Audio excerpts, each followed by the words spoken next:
नमस्कार मंडळी.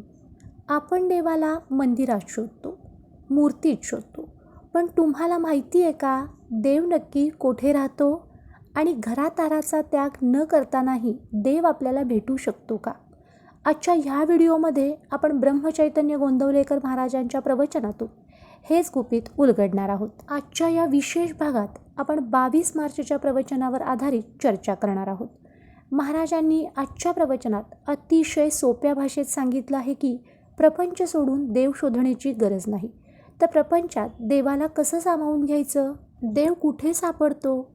महाराजांनी नारद आणि श्रीकृष्णाचा एक सुंदर संवाद सांगितला आहे. श्रीकृष्ण म्हणतात, नारदा, मी वैकुंठात नाही तर मी माझ्या भक्तांजवळ असतो. याचा अर्थ असा की देव ही बाह्य वस्तू नाही, ती आपल्या भावनेवर अवलंबून आहे. जर तुमचा भाव असेल तर देव तुमच्यासोबतच आहे.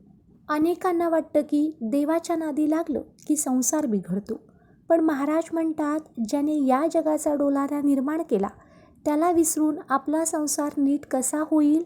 उलट देवाला स्मरून केलेला प्रपंच अधिक नीटनेटका आणि शांत होतो. महाराजांनी इथे जड भरताचे उदाहरण दिले आहे. भरत राजाने राज्य सोडलं, वनात गेले, पण तिथे एका हरिणाच्या पिल्लात त्यांचं मन अडकलं. महाराज सांगतात, तुम्ही कुठे आहात ह्यापेक्षा तुमचं मन कशात अडकलं हे महत्त्वाचं आहे. प्रपंचात राहा, पण त्यातील आसक्ती सोडा. महाराजांनी एक अप्रतिम उदाहरण दिलं आहे. नामस्मरण हा उंबरठ्याचा दिवा आहे.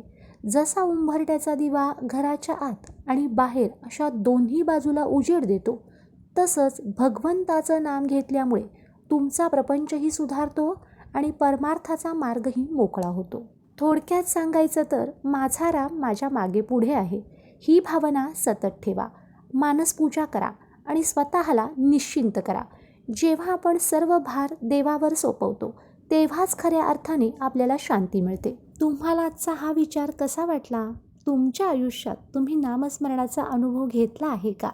कमेंट्समध्ये नक्की सांगा आणि लिहायला विसरू नका. श्रीराम जय राम जय जय राम.